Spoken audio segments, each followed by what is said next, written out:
to do. You, you stole it right from my hand as I was about to click. I mean, I am co-host. I might as well be helpful. You got So, the personal touch going. sure. All right, I'm gonna go sit at my normal seat. Grab the helm and I'll do the intro. We'll hop in. Where's a helmet? Let's see. They used to have one. Oh, they do have something. Hang on.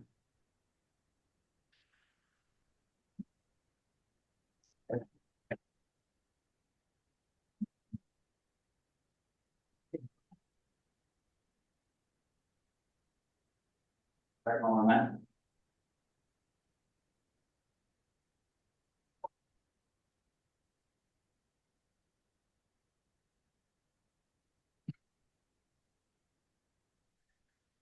That look. Perfect. You Yes. ready? Yeah, it's for one of the leads group. If you're late or whatever, you have to work. I like it. We're ready. Why don't All you right, go? let's rock and roll. Let's do this. Hi, everyone. Welcome to another episode of Get Behind the Screens. Glenn and I are joining you in hybrid today with our co attendees today from the greatest Hollywood Chamber of Commerce, where we're having one of our tech meetings where we bring value to the local community. As always, I have Glenn Benjamin with me, who's going to give you his own intro. We have some great, amazing people that have joined us online as well, who are going to be asking some questions. Lou already asked a really, really good question. We're going to try to hold off on that question till a little bit later to see if Antonio can join us so we could all jump in on it. And if he can't make it, we'll address it anyway. I know we have Adam who's been here a few different times, Julio, who I'm going to give you a chance to give a plug for your podcast, Julio, because kudos for keeping it up. I think it's been a year now that you continue going and going and going. Man, it's not easy. Kudos on that. Glenn, I'll let you take the rest and do the local intros. Okay. So Glenn Benjamin, you formerly knew me from Len Infotech. I'm no longer with the organization. They have been sold. And at this point, I am waiting on a couple of written job offers to see where I land, but I am so very heavily involved in the tech community. I even wore my Tech Hub shirt. And we'll talk about a little event we're going to have in March called Tech Pulse, where we'll have a couple thousand people attending our event over at the Broward Convention Center. So that is a monolithic effort if you've never done one of those. So I'll be getting started with that. To my right, your left, probably on screen. Would you like to? Yes, hi, everybody. Neil Walter with Dreammaker Bath and Kitchen, Hollywood, Florida, right off of Harrison Street. All right, Neil, thank you for joining us. Occurs to me, I didn't actually introduce who I am. I just said my name. So for those of you who don't know my amazing face, I'm David Moadab with Solution Squad, and for the last 20 plus years, I've been giving business owners their time back by managing their IT for them. So when you're a small business owner, you don't know what to do with your IT, you constantly have all these issues going on. That's where I come in. That's where my company comes in to keep you safe, secured, and productive. Let's keep going around the room. Julio, want to introduce yourself? Good afternoon, everyone. My name is Julio Gonzalez. My company is Opticution. I am a fractional COO, so I help small to mid-sized businesses fix their operations so that they can scale their business. Um, to David's earlier point, Lou, my background is all technology, but when I went off on my own, I decided to focus on the operations side. That at this point is more fun for me. But I can definitely talk as much technology, optimization, and everything else necessary. So look forward to addressing your question in a little bit, especially when yeah, comes in as the AI expert. And also to David's point, I do have a podcast called From Stuck to Scaled. It is designed to help small, mid-sized businesses address business challenges. So I bring on business experts, coaches, consultants, other fractional types of leaders to discuss, whatever topic they're an expert in. And no one leaves the show without providing tips for the listeners to implement that day.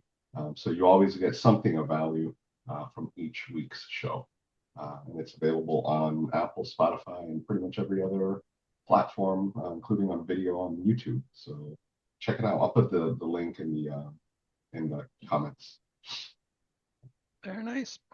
Lou, why don't you go ahead and go next and tell us what you do and why you're in the chamber? Fairly new members to the chamber, so we're real excited. We have two different showrooms. We're Miller's Elegant Hardware, and we have a showroom in Boca Raton as well as Hollywood, Florida. Glad to be back there. And we are a decorative plumbing and hardware showroom. So anything toilets and tubs or door and cabinet related, we're here to support you guys with a solution. And my specific job title is I'm the business development manager for the A&D architects and designer community. So I'm always out and about visiting people. And I thank Neil for showing me his wonderful showroom, Dreammaker, several weeks ago. So that was a real treat to be able to get to know him and see how it is that we could partner in the future. Fantastic. Thanks for being here. I feel the new one in Hollywood. Pardon me? Your showroom in Hollywood that you just opened, we went to that grand opening, and I think a lot of folks here from the chamber went as well, so it looks really good as well. Yeah, thank you. We appreciate that. You're right off 29th Avenue, right on the west side of the 95? Correct. Yes, we're in the design center there. There's 23 other showrooms that are there as well. Wow. Perfect spot to be in. It really is, yeah. Wow. All right, Adam, why don't you tell us about your company and yourself? Sure. Thank you. My name is Adam Sugarman, and I am a financial educator, financial professional with World System Builder. I'm also a publisher. I have a publishing company called Palmici Press. I'm an educator, former high school Spanish teacher. So I teach mostly Spanish, and all of my, or most of my students are Spanish speakers. But as a financial professional, I notice that most people struggle with money because they never learn the basics in school. I'm certainly part of that. So I teach people how money works, so they can make better decisions, grow their wealth, achieve financial freedom. I think we all could use that, especially nowadays as things are very, very expensive. So and technology, I'm probably the least capable person in our group with technology. I use it as a tool. I'm a consumer of it. Um, I have a financial newsletter, and I'm constantly thinking, okay, do I do WordPress? Do I use AI to create websites, to create financial information? But these are struggles. So yeah, that's why I'm here. Thank you. Awesome. That actually gives us a topic to discuss and address as well, which is what do you do for your website and how do you deal with it? Great. We'll jump into that. Fantastic. Yep, and a large portion of this, Adam, is my favorite four-letter word, AI. Because when you don't do it right, it's a four-letter word. Yeah, I agree. I agree. And I'm known to curse a little as well. No. Yeah. Really? All Yes. right. So we're waiting for Antonio. Let's push the CRM thing to the side for a minute. I know it was the first question, but we'll wait. Let's jump into Adam's concern here, which is, if I understood correctly, you want to build a website, but you don't really know how to approach it. Should you use AI to build it? Should you use WordPress to build it? And then should you have content that was put there from AI? Short answer is yes. So yes, absolutely use AI. I would use WordPress, but I would get a basic web developer who manages that WordPress for me. So listen, WordPress, just like any information technology, any IT infrastructure, it's a living thing. You have to keep it maintained. You can't just set it and forget it. So it requires updates. It requires patches. When there's flaws detected, the developer of the different pieces says, okay, you know what? We have a hole here. Here's how you fix it. If you don't have someone that's going in and doing that for you, those holes are going to stay open. Your website gets hacked and it's bad news. So WordPress, yes. Secured and backed up, yes. So make sure you work with a web developer that knows how to do that. And once you have those pieces in place, then yes, you use AI to start building out. Now, you have to be very careful on how you use AI for content when it comes to website content. Don't just write it in AI, copy, paste, and you're done. Mm-hmm. If you take the lazy way, you're going to be called out on it because it's very easy to tell when something wrote AI or when a person wrote AI. Mm-hmm. It's great, but take what AI gives you, rewrite it in your own words, then Mm-hmm. go post it. And notice I said rewrite it because if you simply copy paste, AI has been known to put special characters in there as well, which Mm-hmm. cause problems and tell you out. Once you get more advanced, once you learn more AI, you can actually train the AI to sound like you. I have an AI agent where, listen, I don't want to sit there for an hour thinking about how I want to word things when I'm posting, right? So I give it the basic idea, regenerates in my words, and does it as me. So I hope that answers your questions. It does. Thank you. Thank you so Fantastic. much. Awesome. Awesome. We've had Dutch and Victoria join. If we could give them a few moments to tell us about themselves.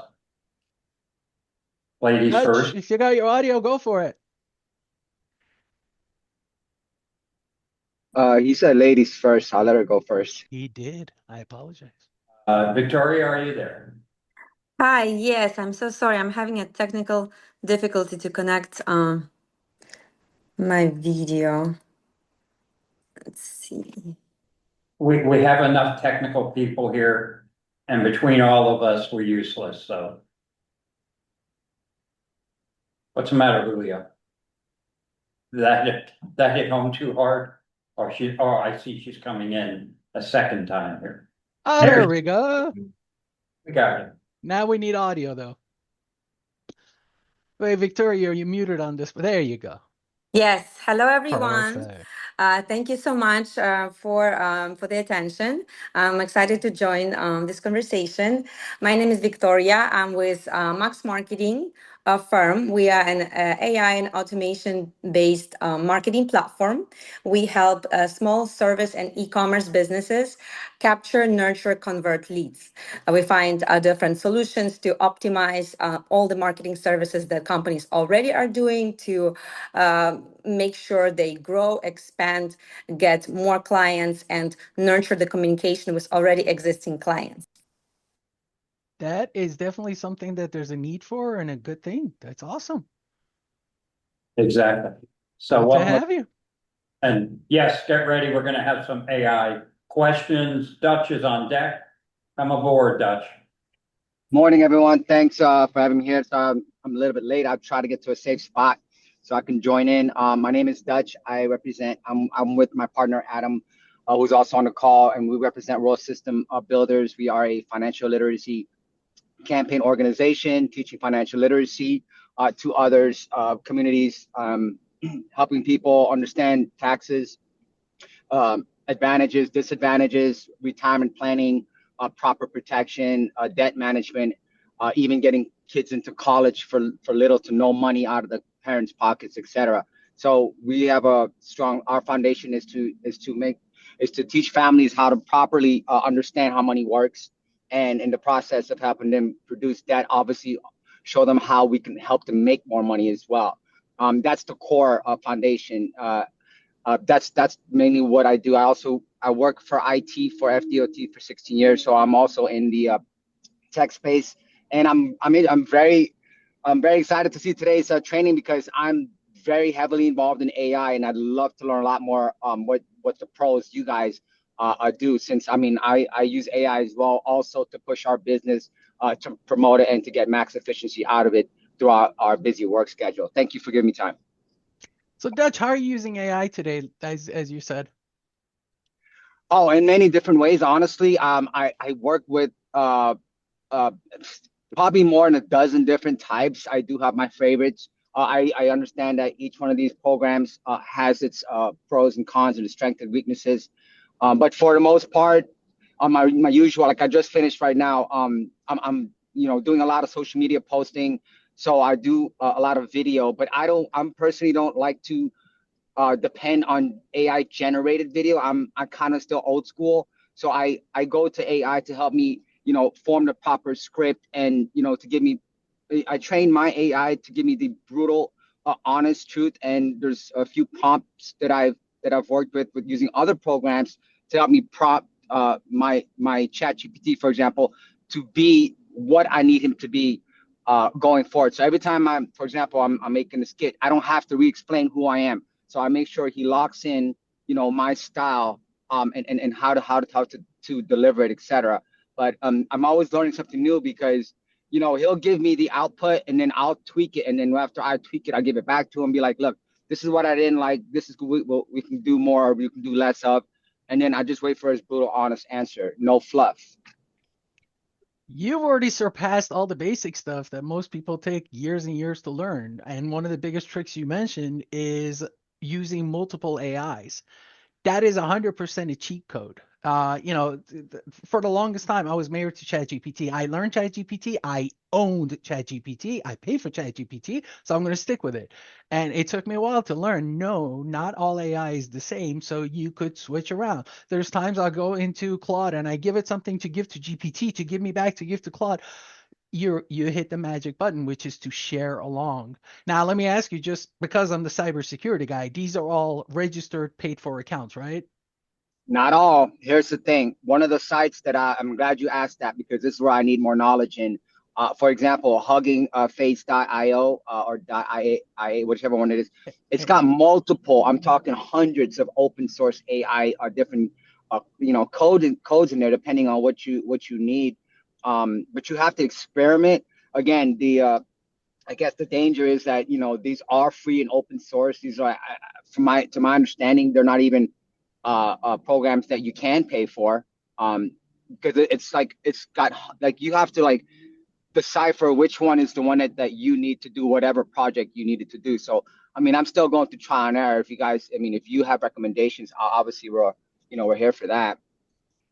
Be cautious and be paranoid, honestly, is the short of it, right? So if I see it's totally free, my first question is, okay, it's an AI system. Those are not free to run. Somebody's paying for that server, somebody's paying for that electricity, somebody's paying for the Nvidia chips. Where's that money coming from if it's free?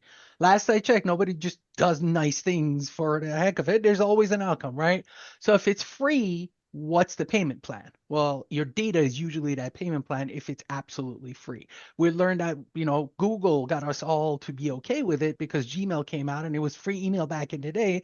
Well, in exchange for that, Google has access to every bit of your emails. That's how they cater ads to you, right? Same with this. Now AI is that iteration of that is free is your data. That's how you're paying for it. So what I would do in a scenario like that is, which one would charge me? Which one says I'm using credits by doing this? If I'm using credits, odds are since you're using like a master website for all this, odds are there's an agreement between that master website that you registered for and the sub where they can keep your data safe. They have agreements.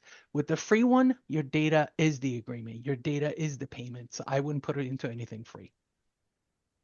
So one of the rule of thumb is I do understand is obviously never upload any sensitive personal information. That part I get, but my question is, we're in 2026 now. From my understanding, there's only two types of people in this world. There's those who got hacked and those who don't know they got hacked. So it's like, even we just had major breaches with Amazon and even AT&T. There's a whole bunch of other major conglomerate companies that we've been using for over a decade that have already been compromised. I guess the question is, how do you clean up that mess? Because we're talking, this isn't just a 2-3 year thing. This has been going on for a very long time as far as data breaches. What do we do at this point? Because I feel like no matter which way you turn, we're compromised. That's just the way it feels. Which is why you never clean it. It never ends up being cleaned. Once it's out there, it's out there. So you control what you put out there, and you always look at it as, if I'm pasting this, is this something I'm willing to have out in public? There's things that I tell ChatGPT that I myself question. Should I be saying this to ChatGPT because it's connected to my account, right? Personal question, whatever, business question that you want to be blunt about talking to the AI because you want it to understand you. But if your client were to get a copy of that, they'd be like, oh my God, this is how this guy talks about me. It's horrible. So while that's not really critical data that you're leaking out, it's still a concern of leaking out. So Operate in paranoid mode, not in scared run for your life mode, but paranoid of conscious of things like that. If I'm putting data out there, it could be leaked, and what are the repercussions of it leaking? Leaks will happen. That AT&T leak was one of the worst ones. You know why? Because it leaked information with the account. Hi, your name is David Modab. You're using this email address to register for AT&T, and here's your phone number. With that information, I started getting all sorts of customized emails. I use a specific email address from my AT&T account, so I knew these were all phishing attacks going there. But when that information came out, it literally changed this landscape a little bit because it was very popular, very common, and when people saw the name AT&T mentioned and that they paid attention and got scared. Moral of this story is be careful what you put out there. Not that it's all doom and gloom. Oh my God, let's not share any info, but remember, anybody could see it. As soon as you type it, it's out there somewhere. So what are you putting out there? Is it safe? Glenn, I don't know if you actually have your hand up or Done. So to take it a step further, I'm also in the cybersecurity space. Understand that predominantly any free app, anything you touch that you're not paying for, they're taking your data and selling it to data brokers. Let me put that right out on the table. Pennies, tens of pennies per dollar. They're selling our data. And in the past 12 months, there are about 19 billion with a B emails out there that have been compromised because data has been sold. Can we fix it? No. Can we put some regulation behind it? Possibly. So the bottom line is the way we're trained, David and I, Julio as well, we're trained to have zero trust. Trust nothing, believe nothing, and life may be better for you, is the quick way to say it. And the final thing is, if you're hearing noise behind Neil and I, they are starting to take down the post office next door to the chamber, and there are cranes and stuff knocking things around. So tell me if I need to mute because it's really loud. I haven't heard anything on this end. I don't know if anybody else is picking up. I think we're good. Okay. I do want to jump in also on Dutch's question.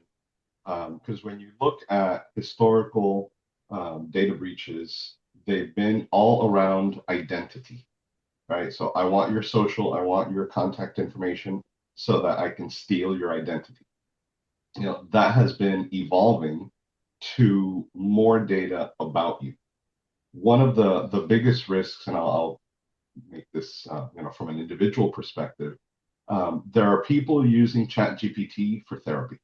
Okay, I am depressed and I want to kill myself. What do I do about it? Right. So now that information is out there that, I am depressed, that I am suicidal, that I am bipolar, that I'm taking this medication, that medication.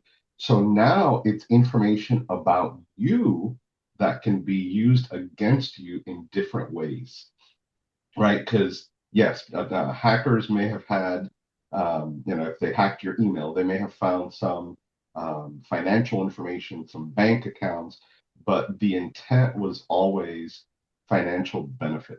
But now when they can attack you, there are so many more vectors that they can attack you by.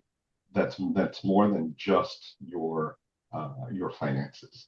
So when you look at financial planners that are putting in customer information into a free chat GPT to have it do the analysis, you're now sharing your client's investment history or whatever. So the propagation becomes that much worse than anything that you've had in the past.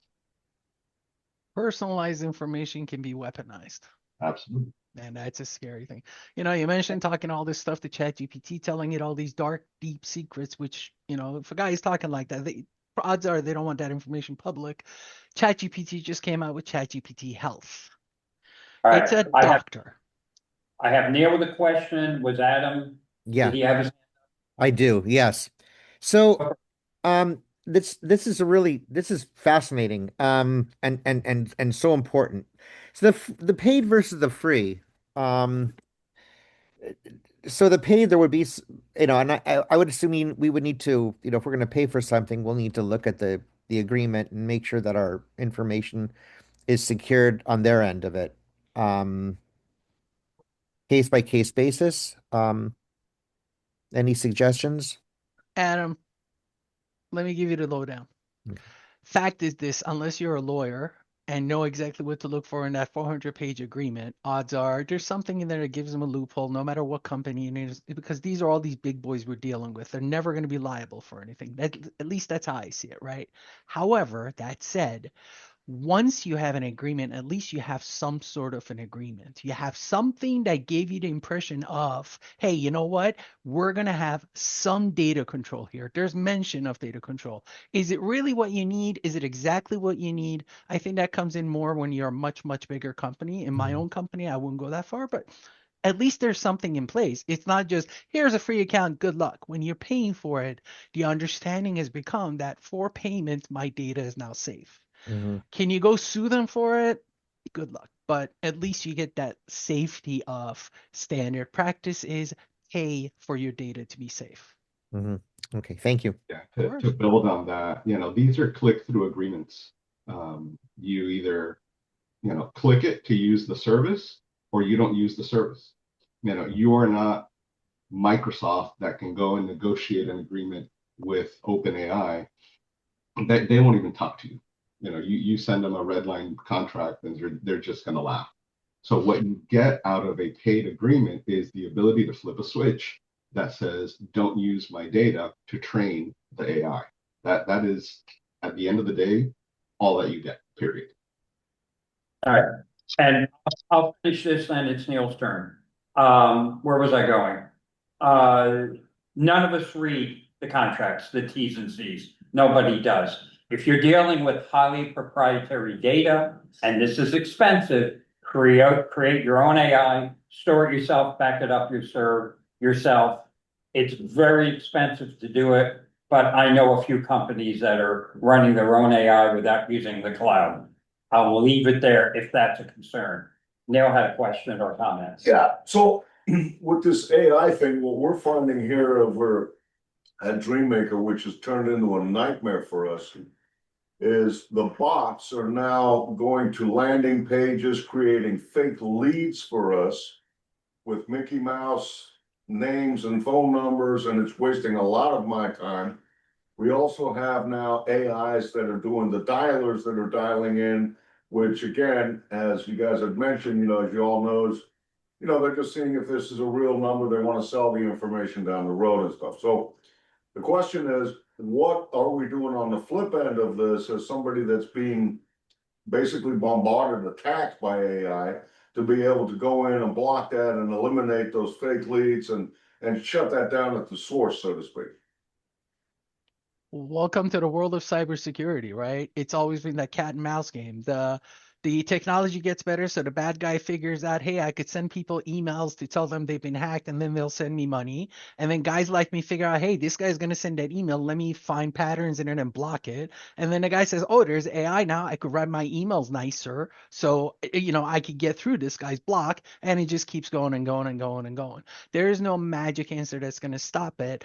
As we progress, as different things come up, we're going to find different tricks to use to combat it. When it comes to the cybersecurity side, okay, training used to be, look for phishing stuff in an email used to be, it's got a bad email address, there's typos, there's bad grammar errors, the pictures don't load. Well, those days are gone. I get emails that are beautiful. They could pass through anything because they're legit.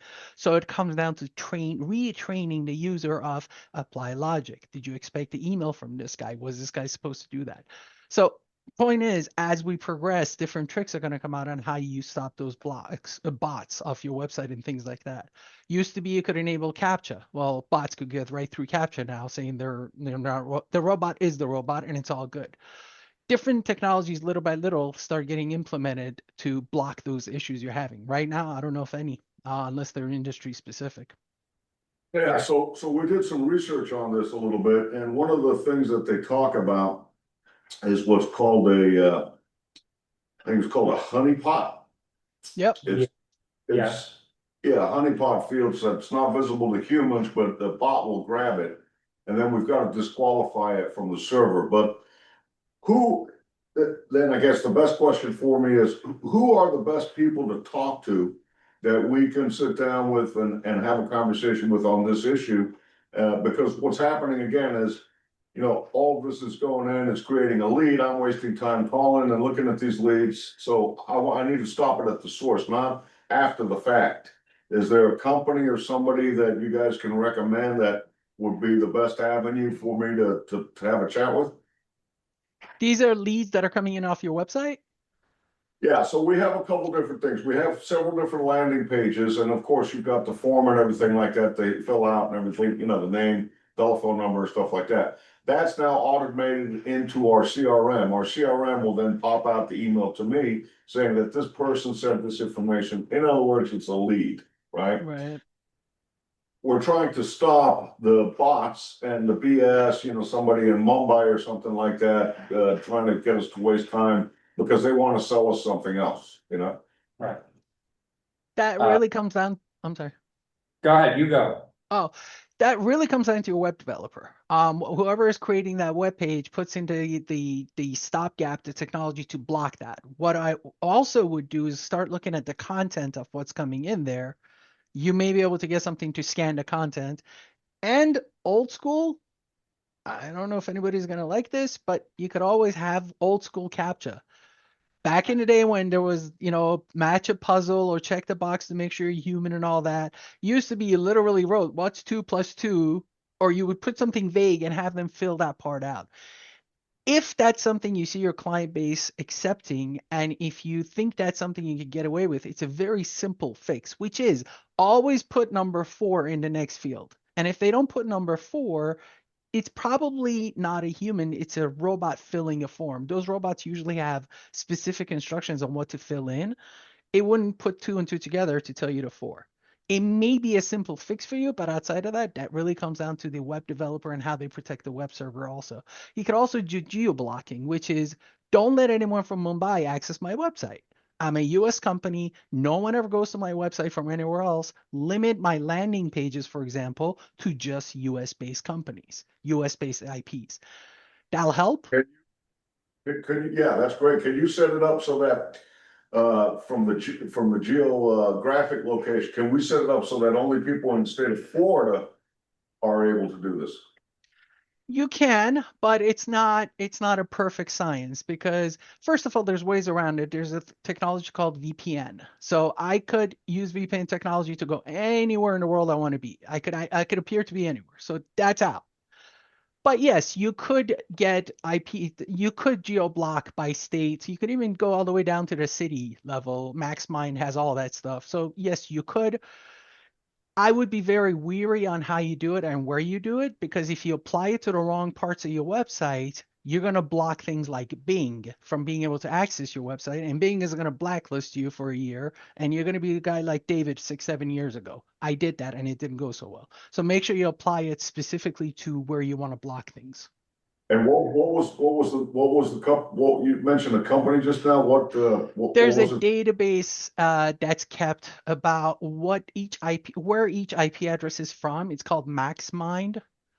MaxMind? I'm pretty sure that's what it is. Yeah. But again, it's your web developer who should know these things if you're at that scale, at that level of needing protection for the site.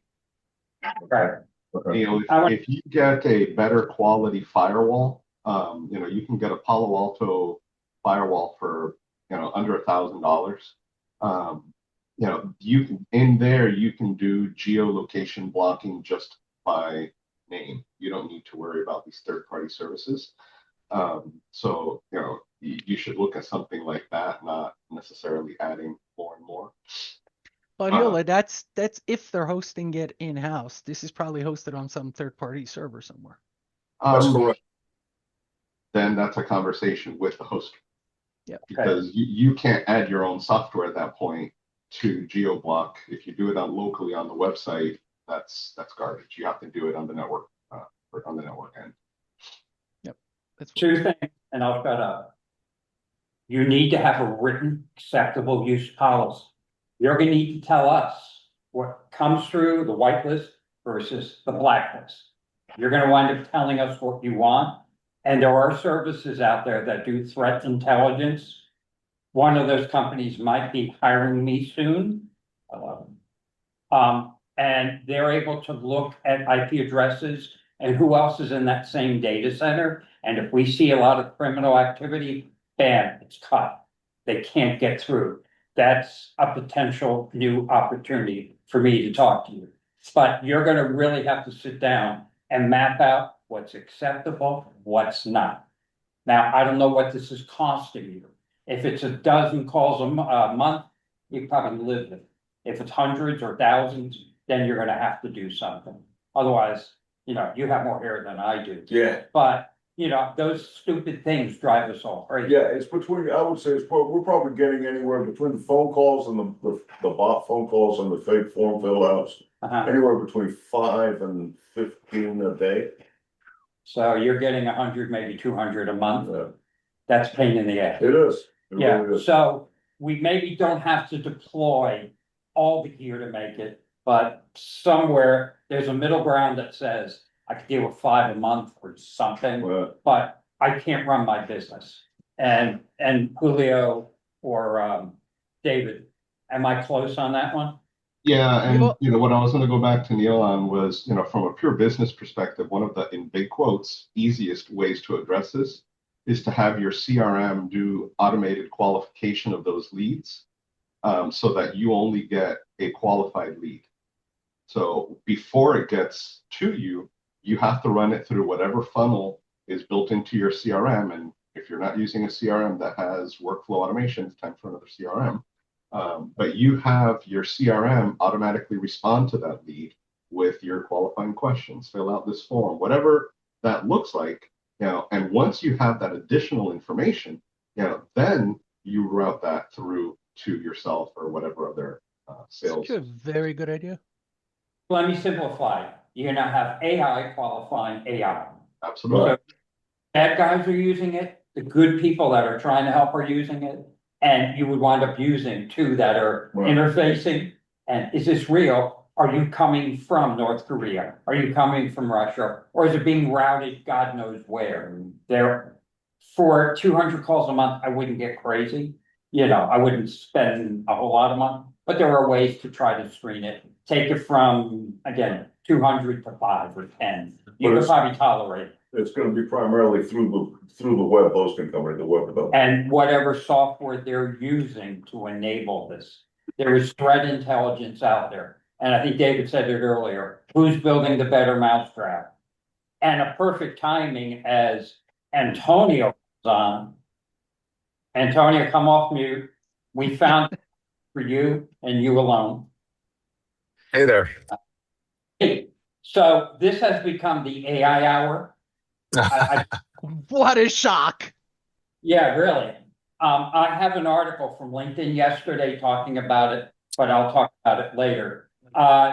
You're driving, Antonio, so please be careful. No. The Tesla's driving. I'm not driving. Okay. You're just AI.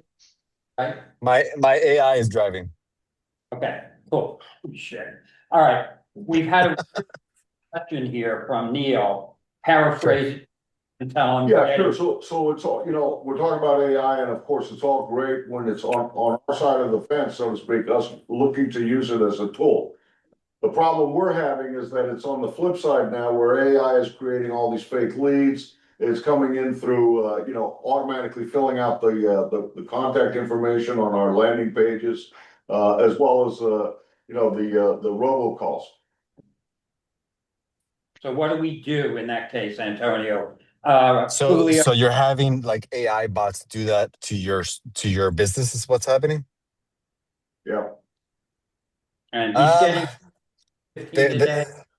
Driving crazy. You could add CAPTCHA type of technology in there. So, while these AI bots do get smarter and most of them are able to bypass a lot of these CAPTCHAs, there are some out there that you can implement that, required like to, are you a robot type of clicking and you have to like solve the puzzle. That's the only way today that I know can limit the amount of AI bots that go to your site with fake leads and spam and phishing attacks potentially. Right.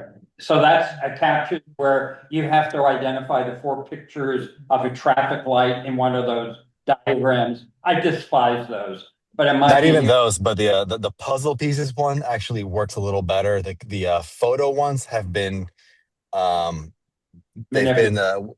yeah, they've been bypassed because AI can now see photos. So it's a lot easier for it to like just click on a motorcycle and not know that it's a building, right?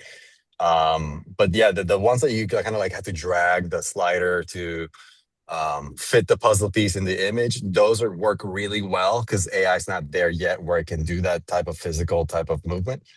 But it does help. It does help. So you don't get a lot of these bogus emails that you're receiving. And basically we're doing AI to AI. We're interfacing all of this now. Yeah, and then they mentioned when I researched this, they said something about the use of honeypot fields, which is not visible normally to humans, but bots will always go it. And if there's any value in there, then reject it. That's correct. Yeah. Yeah, and a honeypot is nothing more than a bot trying to attract the bad guys to go in there. And they think they're really being connected, but they're not. So we're building better mousetraps.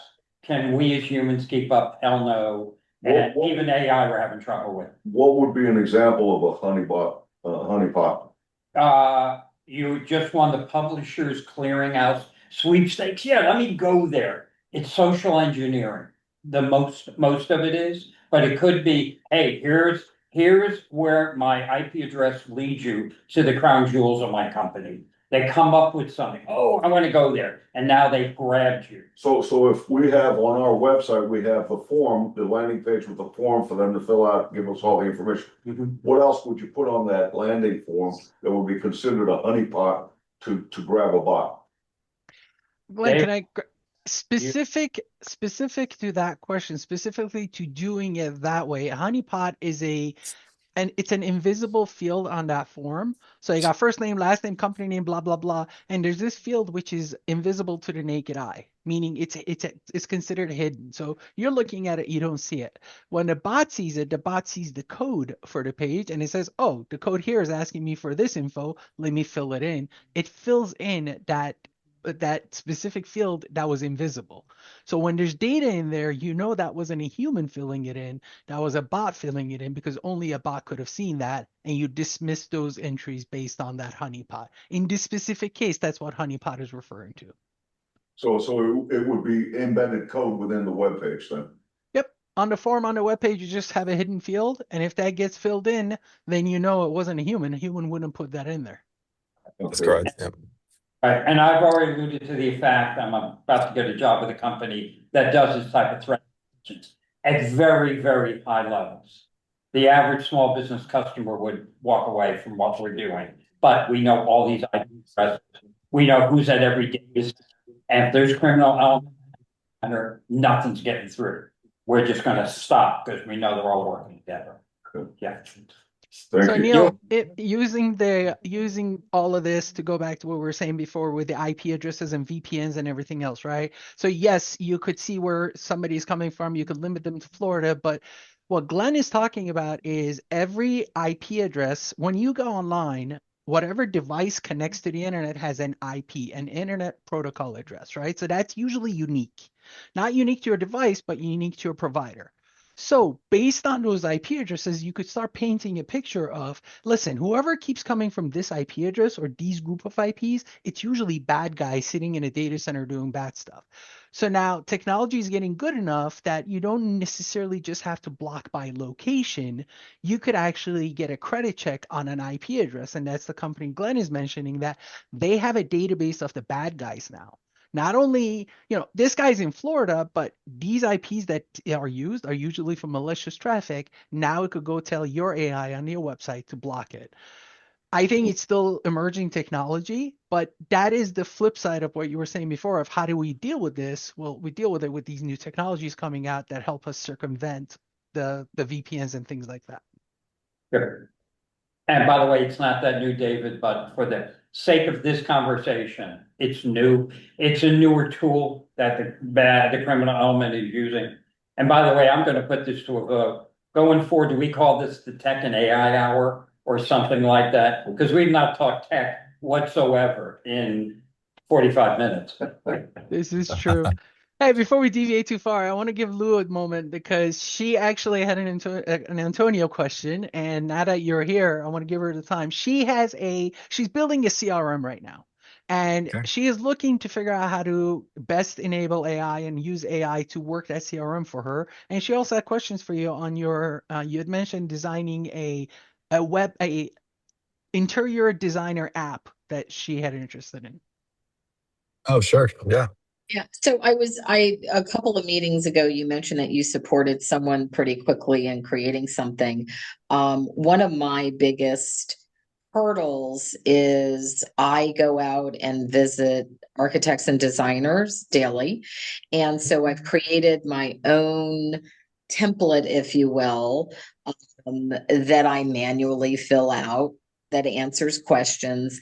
And it is just so arduous. I'm like, there's got to be a way to quickly create form, if you will, that would support me in what I do.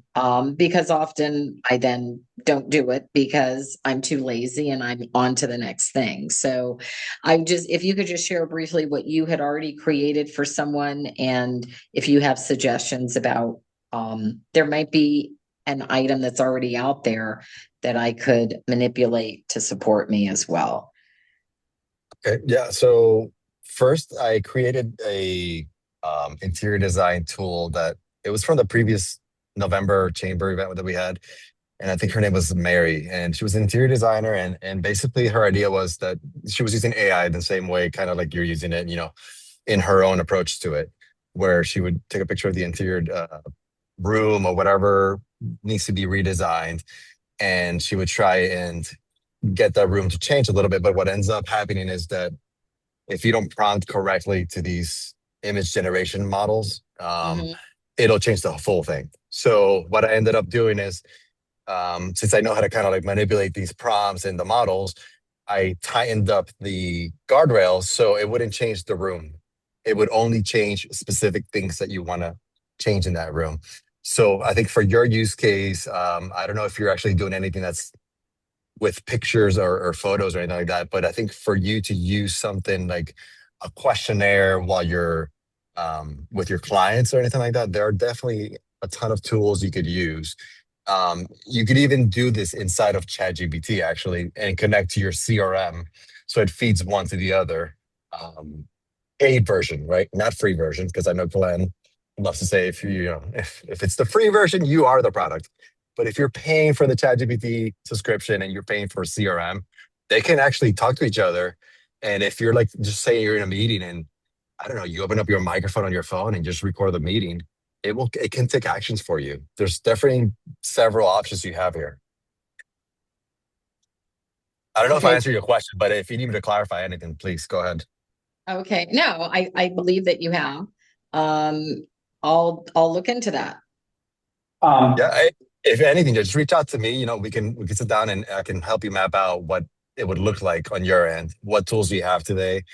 I can run sort of audit of what CRM you use, if it'll connect to it, and we can take it from there. And then I can either coach you to use the tools accordingly, or potentially maybe if it makes sense, we can build something. I love to build things with AI, as you can see. Every piece of thing I've touched since last year has been built with AI. So, Okay. just, yeah. Yeah, And he your built some contact crazy stuff. information is through the directory, correct? Yes, it's on there. It's on here on Zoom. If you see just under my name, it'll have, I think it's just my URL on there. You can just go straight into that website and you'll have my info on there too. Okay, perfect. Thank you. It's Yeah. not on here, but it is. Yeah, Oh, hang on. it's not your mom and pop one. It confused me. Okay, I was gonna drop it in the chat. But Okay, it's what it is. so real briefly, so what ended up happening with my mom and pop one is that since last year, I was heavily involved with a lot of accounting firms. As I was of an accounting convention, what ended up happening is everyone from there in mom and pop, it kind of took its own little life and niche. So I had to branch that off to very specific accounting firms. Question. is just going straight through AntonioUrbina Jr.com. So Perfect. that's the only change. But they're both interconnected to the point where I build very specific tools for both, right? And it just depends on what the needs are. Antonio, do you want me to share the customer's name or do you want to do that? Mary's last name, and you can find her in the directory too. It's up to you. Yeah, if you could put it in the chat for sure, I can take that from there and I'll reach out to you. Yeah. I mean, and if Lou wants to talk to Mary, her last name is D'Annunzio. And I'll put it in the chat because I couldn't spell it if I tried. Sure. Great, Sure. thank The you. one thing I'll mention is that on the product, not the product, but like the idea I created from Mary's use case, I actually never heard back from her. So what ended up happening is I created this working prototype of a solution that I know she would use.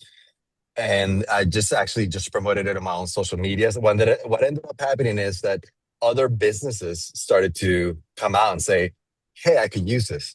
So I have a friend that works in a car wrapping business, and he mentioned like, hey, do you think this might work for car wraps? And I'm like, I don't know. Like, let me start testing it. Tested it a couple of times, had to do a little bit of modifications here and there, but now it works perfectly fine on car wraps. You know, like you see these vehicles on the road that they're all wrapped with very cool little type of graphics. It can do that today. It's very cool. Email in the chat. You all can hit it up. Feel free. She's a good friend. We're in the same leads group together on Thursday mornings, 7:30 on Zoom. Awesome. Anything else, Lou? Not at this time. Thank you. Certainly. So Glenn, we tried to have some technology in this, and I had something. We're running low on time, so I wanted to bring this up, and I really want to see if anybody has heard of this before I mention it. So I'm going to mention it. And I'm going to ask everyone to raise their hands if they've ever heard of Kim Wolf. Does that name ring a bell? But thank you. Certainly. Neil's got to run, unfortunately. So thanks for coming. Bye, Neil. Thanks for stopping in. Here.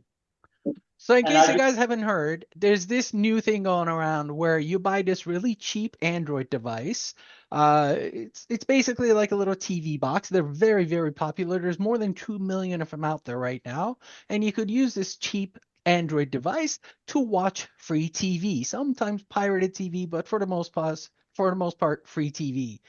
Well, turns out again, you are the product if you're not paying for it. And when you don't pay for TV and you get a pirated box, guess what happens? What just came out is that there's more than 2 million devices that are hacked right now, that are vulnerable right now, running what's called a botnet. A botnet is a network of devices on the internet that all work in cooperation and could do bad things together. So Neil's website would all of a sudden get visits from 2 million devices because somebody has control over all these TV boxes. So what's happening right now is these TV boxes are getting hacked. Not only are the bad guys taking control of the TV box itself, but because that TV box sits inside your house, on your network, or in your business, God forbid, and it's sitting on your business network, it's behind the gates. And as behind the gates, it could take action against your stuff. It could hack your webcam. It could hack your DVR system and use that as a botnet as well and start doing bad things to it. So moral of the story is you got to be cautious. If you're not cautious, this kind of thing happens. I did want to get some technology in here, not just AI. So I had this open the whole time. I wanted to mention it. If you guys want to read more about it, it's Kim Wolf Botnet. And there's a guy named Brian Krebs. He just came out with this, and this guy's always coming out with the craziest things and some really cool story. I'm gonna throw it in the chat so everyone can get some reading time in there. Did you say Brian Krebs? Yep. I do follow him. He's awesome. He got a little political recently, but he's a great guy. All right. I want to talk a little bit about what I saw on LinkedIn yesterday and AI, and I thought it was extremely relevant. May I? By all means. And you guys can find this. I'll put the link out there too. The LinkedIn's 25 jobs on the rise for 2026. plus a clear count of how many fall into tech AI or cybersecurity. And the results were strange. And this was on LinkedIn yesterday. We'll throw Okay. it in the chat. I gave it to you, so go ahead and throw it in the chat. Yep. There are 5 jobs, 7 of them are related to AI primarily. Artificial intelligence engineers, kind of a no-brainer. AI consultants and strategists, there's Antonio. Data annotators, I'm not even sure what that means. AI machine learning researchers, data center technicians, and again, I've talked about IP addresses here and how you can fudge IP and get around things. Quantitative researchers and analysts, they're data and tech heavy. Legal researchers, increasingly tech driven and often AI supported. And this is the one that bugs the hell out of me, and David too, for that matter. Cybersecurity note, surprisingly, no explicit cybersecurity roles appear in the 2026 list, a notable shift given prior years. And I pulled this right out of LinkedIn. You all can take a look, and some of the other top 25s are sales executives, we still need to sell, fundraising officers, travel advisors, financial advisors and planners. So I give Adam some love here. Legal research, construction project leads. So those are the jobs for this year, and almost a third of them are somehow in the AI data space. I'd throw that out there because this is now exploding. When I created the tech committee here at the chamber 3 years ago, I couldn't spell AI. I didn't know what was going on. Now we're seeing probably over half of the people on this call somehow involved in AI, and it is growing beyond it's growing leaps and bounds beyond our real understanding. And once we get to quantum AI in 2 or 3 years, you're really going to hate me when I talk about it here today, because in 2 or 3 years, this is going to get way out of control. And I know Everything we talked about today goes out the window in 3 years. in probably 3 minutes. So I just want to throw that out that this is becoming more relevant. 3 years ago, we never talked about this. We were still playing with ChatGPT. It was a month old 3 years ago. And now generative AI has exploded. So Yeah, I agree. And I hear Antonio coming on. Oh, I was going to mention, last year really was the big reveal. Like, oh, here's AI. This year is if you're not adopting AI in any part of your company, your competitors will, and your competitors will take your clients. Doesn't matter if it's in the cybersecurity space, interior design, does not matter. It will happen. It doesn't, not everything's going to happen overnight. There's definitely some industries that will be very slow to adapt, right? There's a lot of industries that work in very old systems that haven't been brought up to date. And that creates opportunities, really. I think for myself, for David, for you, Glenn, and for anyone that's really looking to adopt these technologies, this is the year where you need to decide what part of my company really could leverage AI in one way or another. So that's what I tell all my clients. This year, the advancements of last year, like I mentioned in a previous chamber, the advancements of last year of 1 month in AI equals to the advancements of the previous 10 years, if that makes sense. So Yep. you can see like it's just exponentially going up that curve. So, whether you like it or not, it's going to be in every tool. I know there's a lot of AI hype too. We have CES going on last week in Vegas, or this week rather, in Vegas. And every product you saw in there had AI built into it. There's obviously all these robots you see, super expensive robots, but your LG washer will have AI, your LG dryer, your fridge, your smart assistants at home, your headphones, your glasses. I've seen everything coming out of this convention this year. I've seen teddy bears with AI. I mean, we're talking about, I saw a lollipop with AI. Just to put But it that that's way. cool though. It plays music. Is You it the saw one? that? That's so cool Yes. though. So, just so you guys understand, I don't want to scare anyone, but I do want to motivate everyone to like start really, self-reflecting. What part of my company really makes sense to leverage AI? And if you don't know, really, that's why we are here, right? All of us are here. If you need some sort of security aspect in AI, you have David. If you have something that Glenn, it can take care of, it's all here. So, I want to leave you guys with that food for thought.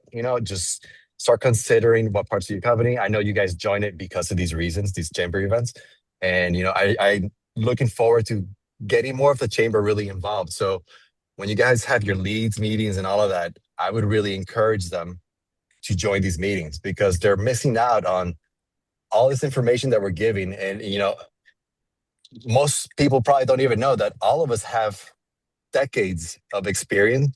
It's not just that we read it up last night on AI magazine. We have decades of experience in the field today that are translating in almost like we are painting what our future looks like. Decades of experience that we're providing for free right now, as a Exactly. courtesy back to the community. Worth mentioning. You said something which was you don't want to scare people. I'm gonna go the opposite way. I want to scare people. AI is coming. AI is coming really, really fast. AI is here, and whether you like it or not, AI is here. So when it comes to the security side of AI, when the internet first came out, I remember I had dial-up service, right? So until I dialed into AOL, my computer was offline and I was safe.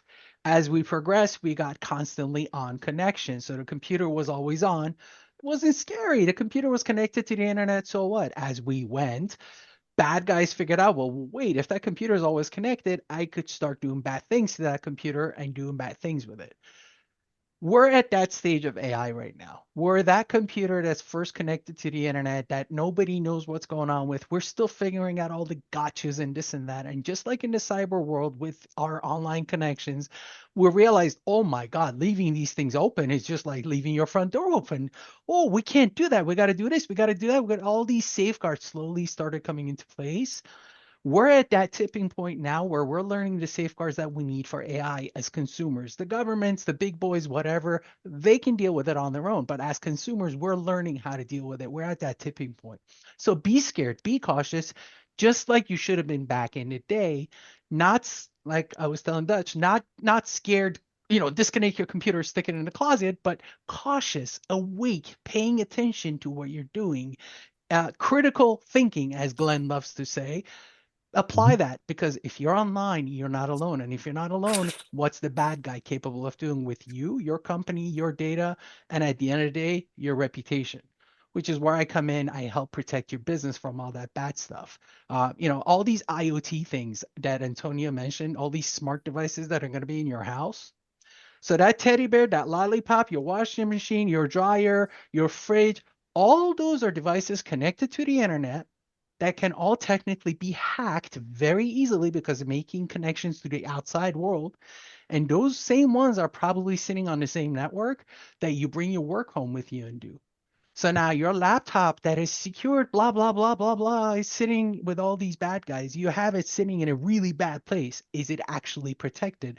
Or are you fooling yourself?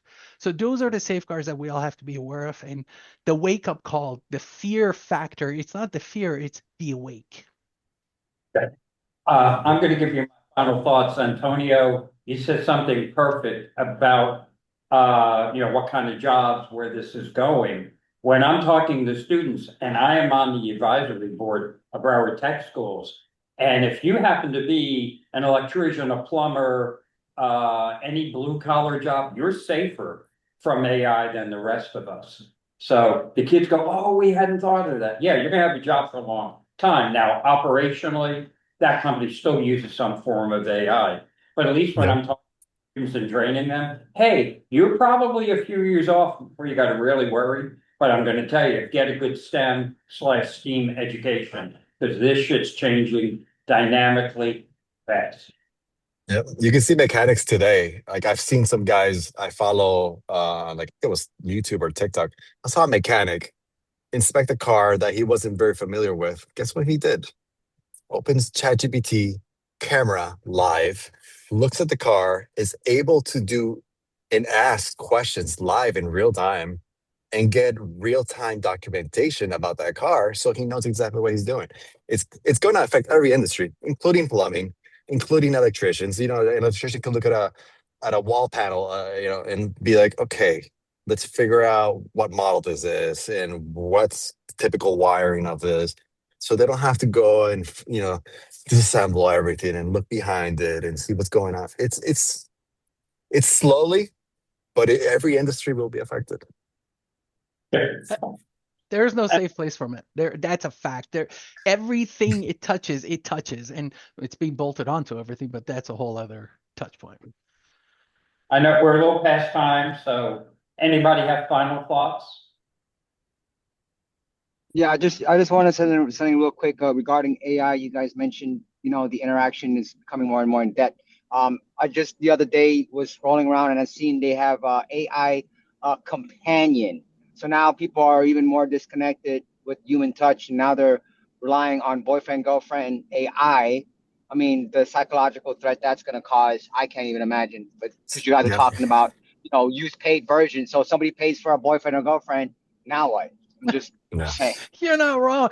There's a lady, I think, in China that married AI. She literally married AI. They had a whole wedding. She's wearing these AI glasses. She fell in love with AI and she married the bot. I'm Yeah. not going to go into the Yeah. technicalities of it, but it happened. So yeah, I saw that, David. It was quite funny. The one thing I guess the last thing I'll mention is, so you guys see the impact of where AI is headed. Just yesterday or the day before, ChatGPT announced health. I don't know if you guys covered this yet, but they announced health, which basically, if you wear an Apple Watch, there's a health app on your phone. If you wear an Android, it's a health app on your phone. And basically what ChatGPT is allowing people to do now is allowing you to connect your health results to ChatGPT, and not in the way where they're going to steal your data. Everything's HIPAA compliant, so everything's encrypted. But the cool thing is how it's affecting other industries. So the fact that you can upload your health results to ChatGPT, it's going to allow you to select the best insurance plan for you. So now ChatGPT is affecting Wow. insurers. It's going to affect pharmaceuticals for sure. It's all it's all interconnected. I know this year a lot of everything's being labeled with AI. Just like Glenn and David mentioned, just be cautious. The one thing I'll mention, I didn't see his name, the guy on the road. I know he always joins us. Thanks for joining Dutch. us. The one thing I did see is that this year there's going to be people that speak more to AI than they do to another person, if you think about that.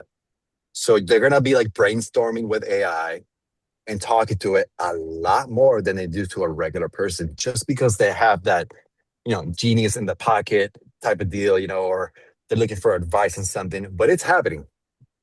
Antonio, I'm kind of scared I might be on that list. I spent a lot of time with AI. I mean, from marketing to technical to research to thought process to this to that. It's a scary thought. It's slippery slope. And the one thing too I'll mention is just one last thing. If you're not very satisfied with ChatGPT, use Claude. I use that as my main AI. It's very what I'll call Apple, where it's very restrictive on certain things, where ChatGPT might just give you a result whether it's right or wrong. This one will actually be it has more guardrails. So when you're trying to do something and you're not sure if it's the right decision or something like that, ChatGPT will always try to please you. This one kind of challenges you. So, just start testing which one kind of works out for you better. For me, because I'm in the world of developer and creating things and building stuff, Claude works out really good for me. For voice stuff, I still use ChatGPT because it's the only one that you can kind of like fluently brainstorm in real time. So it's funny you mentioned Claude. I had an incident, situation this week, scenario this week. I have a little cool hacking tool I use, and I needed to do some scripting for it, some programming on it, and GPT would not help me because it's technically unethical. I'm using it ethically, but it's unethical. The GPT comes back with, "Oh no, I'm not going to do this." Every which way I tried GPT to do it. No, no, no, no. This is hacking. Okay, great. Let me go to Claude. Copy, paste right into Claude. Claude is like, here you go, buddy. Everything you needed is right there. No problem. Using other GPTs, AIs, it does help you. Multi-using can be very helpful, Yep. but you can also circumvent things as well. Lou, Yeah. you had your Yeah. hands up? I just have a suggestion. I think it could support a lot of our businesses in the chamber, and I laugh because I'm not like right now I don't have a background, right? I just don't, where I am, what I'm doing, whatever.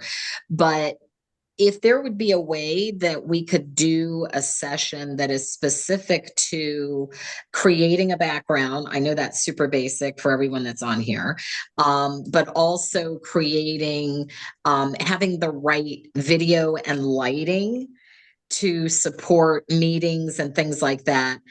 I I know it's a very basic level, but I think a lot of people in the chamber would certainly be able to, that it would be an advantage for them to learn how to do something as basic as that.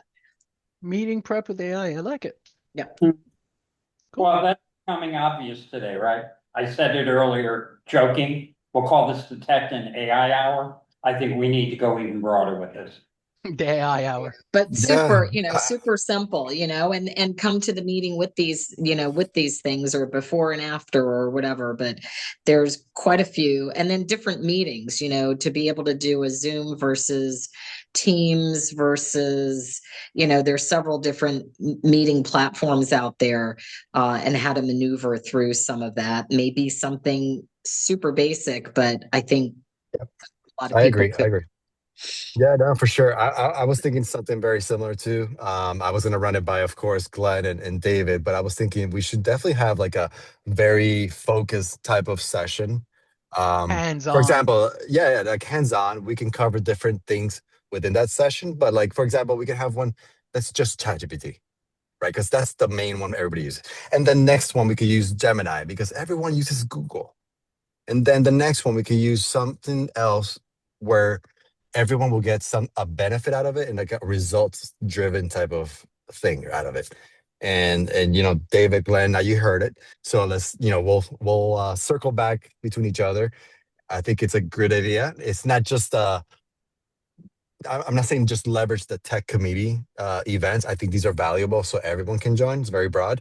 But I think we should have like focused type of events where, we can use the meeting room and have everything offline. It doesn't need to be on Zoom. So it kind of forces people to come and learn and sit down and learn and ask questions. Yeah. Touch, feel, learn. Yeah, just like the one from the Carnegie, to physically go and do. So, but thank you guys. I learned so much. I'm excited. I've got a few things I'm going to walk away with and experiment with. So thank you. And all I care about is it's safe and secure, legal, ethical, moral. I'm happy. But to 5 pillars is not easy. Got All that. right. As we start wrapping it up, thank you everyone for being here. We know it's business hours and it's the middle of the day, so thanks for taking the time to improve your business and learn some technology. If you missed anything, Glenn and I are actually putting these online now. So it's going to be on our website, getbehindthescreens.com. That way it's easy access, easy to get to. Hopefully we'll get the recording for this as well and put it there. But most of the recordings we're doing, we're going to start pushing there. That way it's available to everyone so all the communities can get benefit from it. The chamber does open these meetings to the general public, so we'd love to have you come to the Hollywood Chamber of Commerce and join us and ask questions. You could come in person, you could Zoom in. We'd love to have you. And on that, I'm going to stop our recording and